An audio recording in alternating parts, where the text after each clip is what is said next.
doesn't rise tonight. It bleeds its way up, red light dripping over pines, turning the forest into something that remembers your name. Every howl you've ever feared, this is where it was born. You've found whispering narratives. We don't chase legends, we resurrect them, and under this blood moon, the legend is war, a creature of rage hunting a ghost of thirst.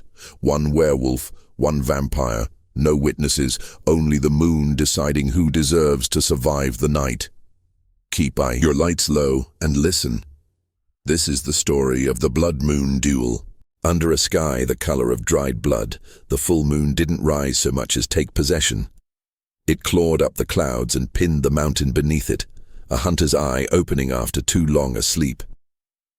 Pines lifted their black needles like a congregation too afraid to pray. The old road ended at a rusted chain and a bent sign no one remembered painting, St. Belerian Pass. Beyond the chain, the world felt thinner, as if one more breath would tear it. He cut the engine and let the silence put in. The cab clock said 11:08, but the woods had their own time, and tonight they'd set it to hunger. He tightened the leather strap around his wrist, the one with the silver-stained buckle. He could feel the moon inside his teeth already, pushing like a splinter. The duffel on the passenger seat bulged with the last pieces of his old life, a tarnished collar, a letter sealed with wax, a key to a door that no longer existed. He didn't look at the letter. He knew what it said without opening it. Come back. Keep your vow. Don't let the night raise the dead alone. He stepped out. Rain had been falling, and then, seeing him, decided to stop. The forest heard him and came alert. Every branch made room for him, every shadow leaned in. He walked to the chain and stooped under as if bowing to a threshold. Mud accepted his weight the way graves accept their own. He didn't hurry. Hurrying made the change worse. He had a mile to go, and the thing in the sky had patience made of stone. The bell tower showed first, an outline of vertebrae leaning southwest. The cross at its tip snapped and pointing toward the valley like a broken finger. Beneath it, the chapel was more absence than ruin. 3 walls remaining, a door that no longer knew how to be a door, a font chipped to bone. He had learned to bind himself in that nave when he was still a man who believed chains were stronger than promises. He had learned to fail there too. That was why he had left the mountain and the woman who taught him how to survive it. Because love is always a flimsy leash against a full moon. Her name found him anyway. Mara. It came up from the roots and back through his feet. He answered it under his breath and felt the first hair lift on his forearms. He had guessed wrong. The moon would not wait for midnight tonight. It had been watching him climb. It had been counting. The change began in his mouth. Molars slid, the jaw clicked, then lowered, then locked as if a trap had sprung. The spine followed, vertebrae blooming with heat, the sinews snapping taut, lengths of himself tuning to a deeper instrument. He dropped the duffel and steadied his hands against a slick headstone, and they weren't hands anymore. Bone knitted forward, nails blackened, knuckles swallowed light. The breath came as steam, the throat answered with a sound that belonged to the old world, a testimony no language could survive. He thought, just for a second, that he could hold back enough to say her name. The moon smiled and took that away. His eyes burned to amber slits. The collar glowed dull inside the bag and then went dark with a sound like a sigh. He stood where a man had knelt. The night adjusted around him, familiarizing itself with the length and weight of him. Scent unwound in funnels. Wet stone, pine sap, rust, rat, old wax, the sweet iron of graves. Beneath everything else, faint and fresh, a perfume older than burial, a clean, cold hunger like the inside of snow. From the chapel's door a voice said, "Mine." It didn't need to be loud. The air did the carrying. He pivoted, shoulders rolling, fur shivering rain, and saw her move into the moon, the coat that swallowed moonlight, the white throat that didn't beat, a mouth made to bless and bleed. She had eyes like two winter stars that kept their season through every calendar. She regarded him with both attention and boredom, a queen watching a dog remember it used to be a wolf. "You're late," she said. "The bell tolled before you changed." He snarled, not in answer but in principle. His body remembered 1,000 nights of scent and flight, and it wanted what it had always wanted: dominance, and maybe the grace of not having to say it out loud. She raised a hand. The air moved as if an invisible blade had kissed it. Fur parted along his muzzle. Heat slid down like dew. He charged, a black car of sinew and rage, and hit where she had been. She wasn't there. She rarely was. A weight followed the empty, and pain traced his shoulder with the neatness of calligraphy. He threw himself through the chapel door. Oak surrendered. Iron moaned. The nave took him in. Candles guttered into life all on their own, briars of flame curing wicks that had been dead for years. Chalk sigils chalked themselves crisp, as if an invisible hand had licked its thumb to sharpen the line. The bell rope hung braided with hair. Some of it was his. He remembered the night it was cut. She stood on the threshold, rain refusing to touch her. She did not enter. There were rules. She liked to keep them until she didn't. "Do you know why wolves hate us?" she asked. She tipped her head, as if listening to something beneath their feet, an old echo moving toward them. "Not because we feed, because we never change." He paced, tail sweeping arcs of steam. The saints glared down with empty sockets. Claw marks had blinded them years ago. He had done some of the blinding himself. He smelled wax, lily pollen, damp stone, her calm. He hated her calm more than the hunger. The hunger at least was honest. Behind the altar a mural waited, red halos, kneeling wolves, a crown that bled its light. The paint wasn't still. Figures shifted in a puppetry of shadow, a chalice, a blade, a bite shared, not stolen. He looked. He understood more than he wanted. "It wasn't a curse," he said. The words scraped meat out of him. "It was a pact," she smiled, "and it was beautiful enough to be obscene. We gave your kind the moon so you would never forget whose blood you borrowed." The ground answered her with a hum, the graves outside ringing like cups tapped by bone. Runes he'd never seen rose under the water in the cracks of the flagstones. Lines connected across the nave like spider silk set on fire, his muscles locked, his claws gouged grooves into stone and skated. "We built you to guard the dawn," she said, stepping forward as if she was stepping onto a dance floor she had, paid for in full. "But you loved the dark too much." He roared and the net smoked, light bled like torn skin. Something in him that had always been breaking finally finished. He tore the lattice. He broke free with a sound like a church unmaking its vow. "Impossible," she breathed, and it might have been the first honest thing she'd said in a century. "Iron sealed it. Iron." He struck her like a storm. The altar cracked. The wall answered in dust. The river beneath the mountain unshuttered its eye and blinked. Water came upward to see. For the length of a human heartbeat, both their faces reflected on the flood. A man with a ruined mouth. A woman almost crying. The next blink erased them. The bell rang itself once. The sound ran the valley like wolves run a rise. Trees stood on their toes. Things without names woke and decided they were hungry again. The duel wasn't private anymore. Night had opened its balcony and poured guests into the seats. "Then let the old war start again," she said, and the old war started the way all wars start, with the lie that one of them would end anything by winning. The world learned to wear motion. Claw met fang and made sparks. Thunder forgot how to be separate and collapsed into every noise. They fell and rose and fell again, in a choreography that heat wrote and stone remembered. The graveyard tilted. Angels lost their wings. Names scrolled off stones like schools of fish. "Do you know why the moon is red?" she asked at some point, pinning him, forcing his gaze up through a shattered rib of roof toward the bleeding disk. "It isn't shadow. It's orbiting blood. your ancestors' blood. Every vow you broke, given the dignity of an atmosphere. He threw her through a window that remembered how to be colored for one last instant, and then forgot. They rolled the slope down into the river. The river received them as calmly as a mother receives a child that is already too heavy to carry. The tunnels were built by something that liked worship, even when it no longer deserved it. Figures chiseled from years stared with the kind of attention only stone can afford. The water thinned and left a ring of wet rock around a circular chamber. The first thing he heard there was time, breathing. She opened her eyes. The pupils were stars in eclipse.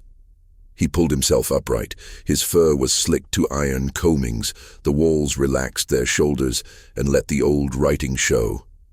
Crimson, silver, black, blood, moon, silence. The first pact, she said. We gave you eternity's leash. You gave us a reason to feel anything. We pretended that price didn't matter. Carvings moved. Wolves kneeling, a crown like a wound, a chalice poured into something that was not mouth and not wound, and somehow both. He laughed because laughter is what a body does when understanding finally hurts enough. You called it mercy. You were born from us, she said. We made you the night so we could have forever. And we taught you fear so you'd remember you could still die. She spread her hand. Droplets rose from the floor and orbited them, each a tiny moon, reflecting the big one in a way that made the room look taller. We can end this, renew it, share it and stop spilling it. He looked into the nearest drop. A man looked back, a collar shaking between two trembling hands. He heard Mara whisper from a wall that wasn't there. Finish what we started. He thought about all the nights he had spent thinking he was an animal pretending to be a man and realized it had always been the other way around. The walls chose for him. Runes woke like bugs under a rock.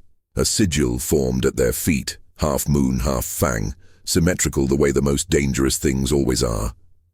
The air thickened. The mountain remembered how to conduct lightning. One must drink the other, she said, not with triumph but with the sad hope of someone who has been wrong so long that being wrong feels like home. He caught her wrist when it came. His claws sank, her blood fell in pearls that were too dark to be called red. The lines at his feet drank and turned the color of mercy before mercy learned to say no. The chamber screamed as if air had a throat. No more masters, he said. No more moons. The light didn't hurt her. It entered her like an answer. Something remembered her under her own skin.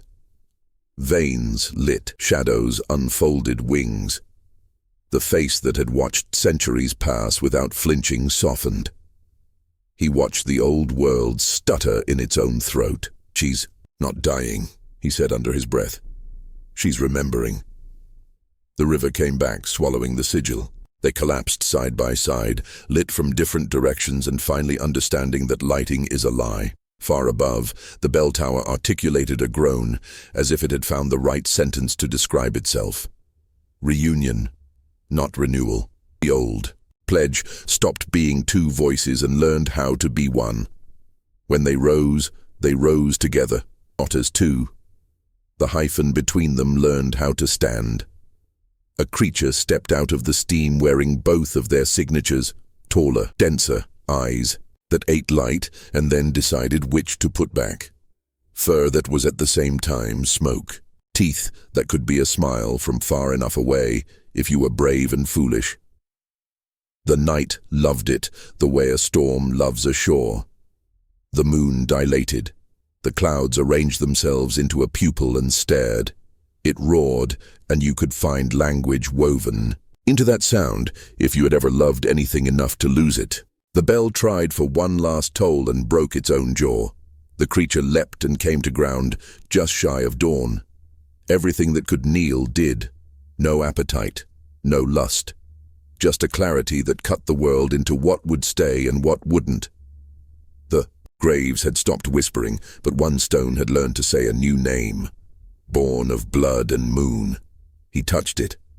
Light smudged under his fingers like chalk.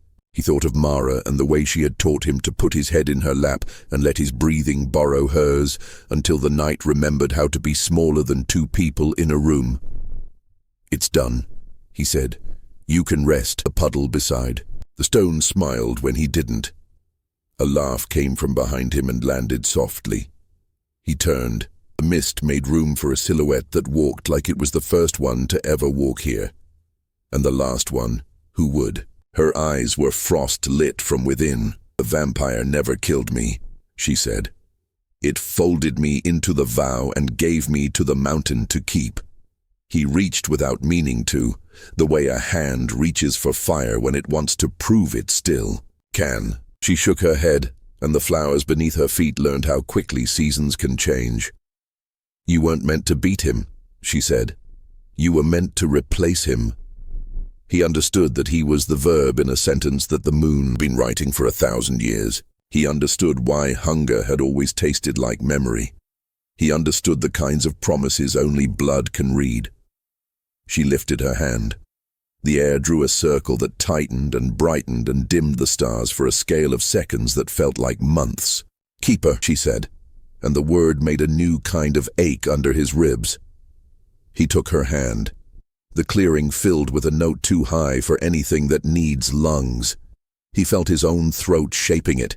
He felt hers, their voices braided and cut the night into ribbons. Clouds burned and shrugged it off. When it settled, she was gone as things go that have learned the trick of staying without staying. He watched the east unbutton. The first ray of sun touched him like a dare, and learned what dares are for. It didn't burn. It remembered him, and he remembered it. White fur, silver teeth, eyes in which a red moon turned quietly like a coin that knows it will be asked to pay again. He walked into the day, and the day stepped aside. Birds decided to believe in singing again, but softly. Pines decided to pump the kind of air that doesn't carry screaming. The chapel finished falling with the dignity of a building that had kept too many secrets and done its time. He didn't look back often. He did once, because that's the way even the strongest myths tell themselves they're not sad. The valley lay like a wounded thing, deciding whether to heal. The river threaded the hill like a needle that had been waiting for fabric. The grave, with the new name, glowed like a blessing that hadn't figured out who deserved it. The reckoning wasn't death, he said to no one, and to the entire forest. It was continuity. He climbed the ridge until the road reappeared, and then passed it. He found the point where the world broke and kept going, as if that kind of map had never meant anything to him. The sky shed its red and put on its gold. It was very beautiful. Beauty is a kind of cruelty when you've survived the night. He wasn't hungry. He wasn't tired. He was a decision. He found the first town while the sun learned noon. It was a spill of roofs and hopes along a river too shallow to drown anything but small regrets. A dog barked and then thought better of it. Curtains stored faces and released them once he had gone by. He kept his hood up, because if you were him, you would too. When he reached the square, a woman selling apples looked at him as if she had always known him, and maybe she had, because some people are born remembering what is scheduled to happen to them. "Long night?" he asked. "It was nothing. It was everything." He nodded. She put an apple in his hand and did not ask for coin. "You look like someone who can keep a promise," she said, and returned to her work the way the world returns to its work after. It has seen a miracle and decided it's lucky enough if it can call it weather. He ate. The apple tasted like the opposite of blood, and he realized he had come to a place in himself he had never had directions to before. He finished and left the core on the shop step like an offering, and walked on through the alleys until the square was a memory, and then not even that. When the sun slept again, the moon tested its chains and found there weren't any. It tried to rise red. It tried to remember its old job and the old math. It failed, which is a thing even ancient bodies must learn how to do with grace. It came up silver and suspicious.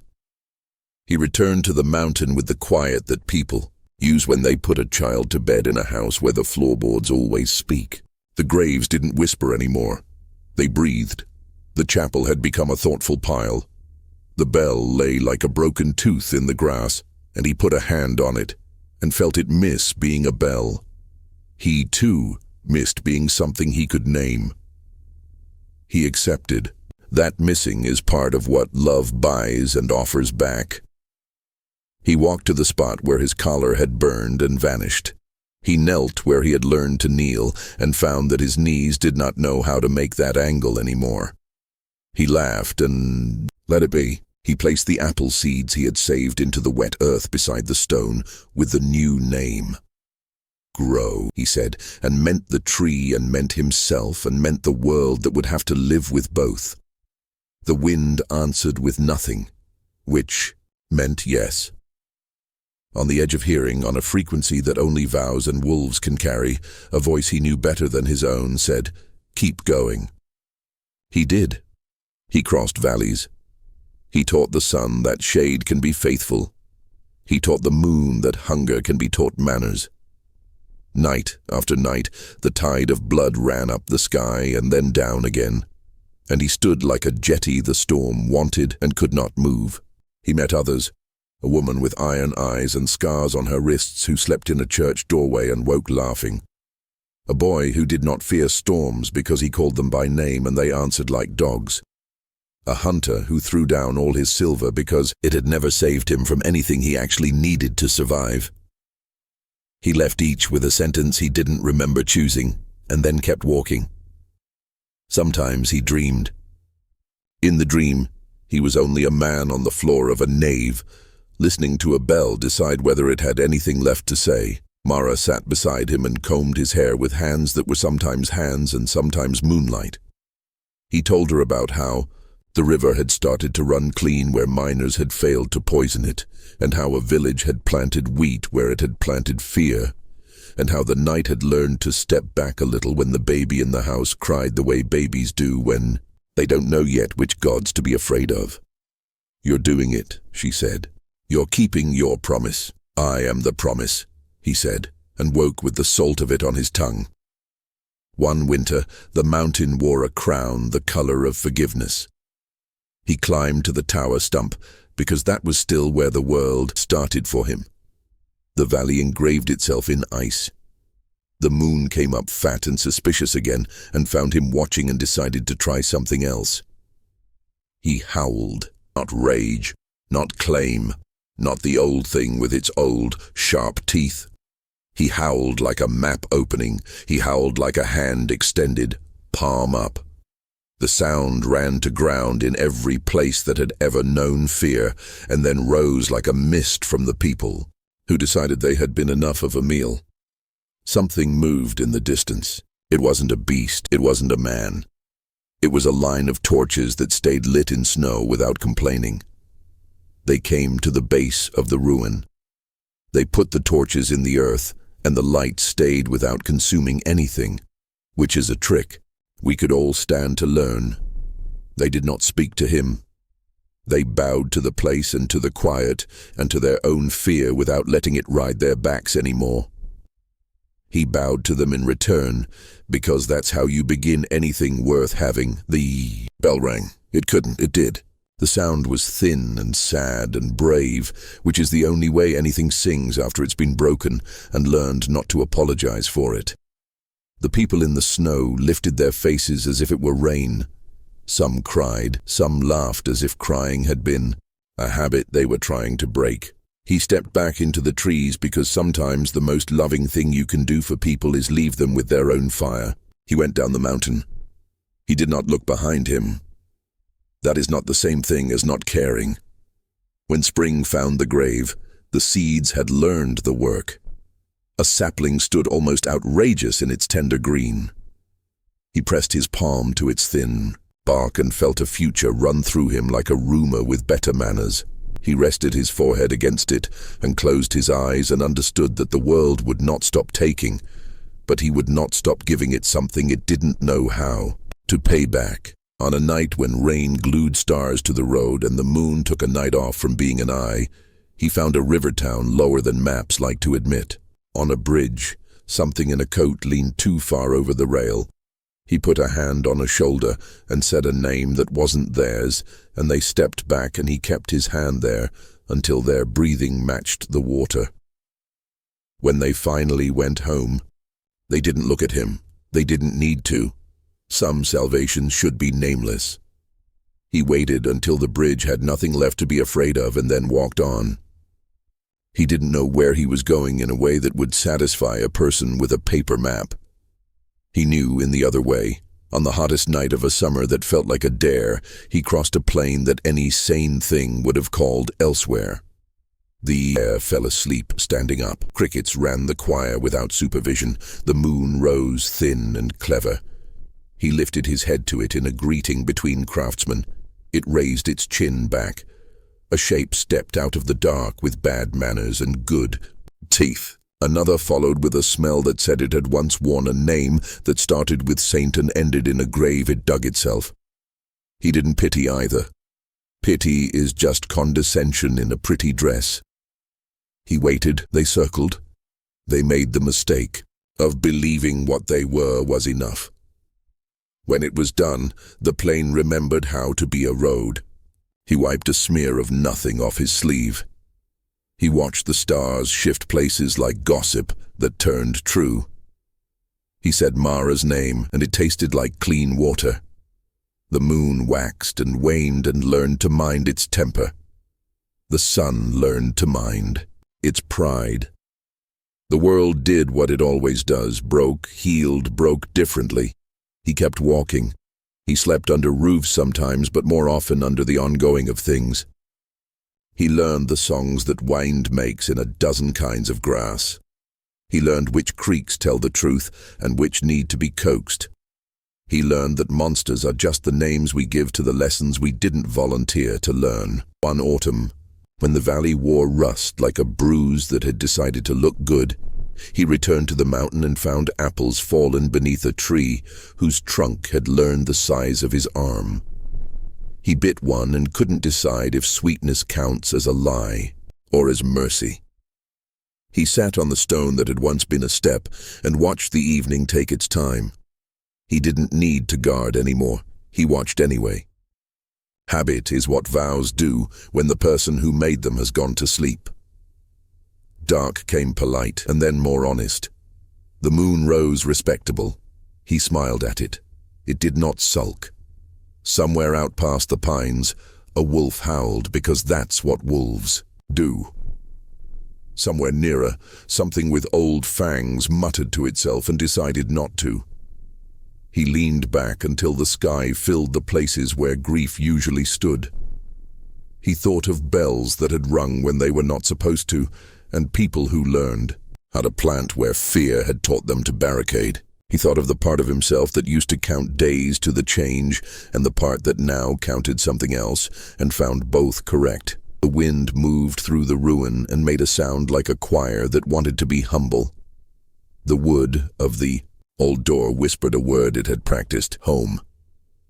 He let the word sit down beside him without touching. He closed his eyes. He didn't need to, but it made the rest of the world feel included. Silence filled in around him, not the kind that erases, the kind that lets everything present become louder in a way that releases rather than demands. He breathed. The night breathed. Something large and good turned over in its sleep and decided to keep living, far away and always here. A bell that had no tongue learned to sing anyway, the way a scar learns to be a map. The note went out across the valley and then much farther, and those who needed it felt it land in their chests and didn't know why they were suddenly braver. He smiled without showing teeth. He rested a hand on the new tree and felt its sap, telling jokes to the starlight. He said softly, to the world and to the old war and to the version of himself that had once been afraid of dawn, "We're not done." The night agreed. The moon agreed by not disagreeing. The forest stood witness. The grave said nothing in a way that meant it had been listening the whole time. He stood. He did not stretch because he never felt smaller than the size of the work anymore. He walked down into the path that had once been a hunt and now was something people could take their children on without lying. He didn't say where he was going. Directions are a kind of trap. He went. He did not look back. The valley watched him go and then pretended not to, the way any place full of pride pretends when it is grateful. Somewhere a child woke from a bad dream and forgot why it had been afraid. Somewhere else, a woman leafed through a book she had never had the courage to open and began to read. Somewhere, far beyond maps or maybe very near, the old kings of night turned over in their graves and learned, too late, that the throne had never been a chair. It had always been a road. The wind rose and put its hand on the bell tower stump and stroked it the way you stroke a dog that has finally come home. The moon found a cloud and wore it like a veil. The world exhaled and remembered how to be a place worth guarding without needing to be guarded every second. He disappeared into the trees, bright and dark at once, hunger told to sit and stay, thirst taught to drink slowly, rage given a job that didn't involve ending anything. Footsteps softened, then not at all. The path didn't close behind him, because this was not that kind of story. A small sound followed after a while, almost too soft to count, a laugh with no cruelty in it, a bell with no mouth, a wolf that has nothing left to prove. The night folded it into itself and kept it the way the best nights keep the best things, not by hiding them, but by letting them be everywhere at once. And when the moon rose again, it rose with the good sense to glow silver. It looked down at the ridge where once a chapel had practiced lying and saw only the patient work of roots. It moved on. It would try red again someday. It would fail. It would try again. That is what even ancient gods must do to earn their keep. He kept walking, not because someone told him to, but because the world had made a space in itself that fit his step. He walked until the trees thinned, and the hills learned how to roll, and the rivers learned how to argue only in spring. He walked until the sun set and rose and set again, and none of those things were threats anymore. He walked until he was distance between monsters and men, the margin where the story can breathe. The road curved. He followed. The dark came. He entered it like a room in his own house, and the dark, well-mannered at last, stood up when he came in. The night's over, or maybe it's only hiding behind the daylight, waiting for the next name to whisper. Every story like this ends the same way, with something still breathing in the dark. The wolf, vampire, the curse that decided it liked both too much to choose. Somewhere in those ruins the bell still rings, though no one's left to hear it. And every time it does, the moon tilts just slightly, as if it's remembering you. The blood dries, but the promise doesn't. Rage sleeps, thirst dreams, and balance just keeps walking, wearing the skin of whoever survived. If you made it through this one, the moon owes you a favor. Subscribe to Whispering Narratives before the next full moon, so you're here when the next howl calls, because the night doesn't forget its listeners. It just saves their names for later.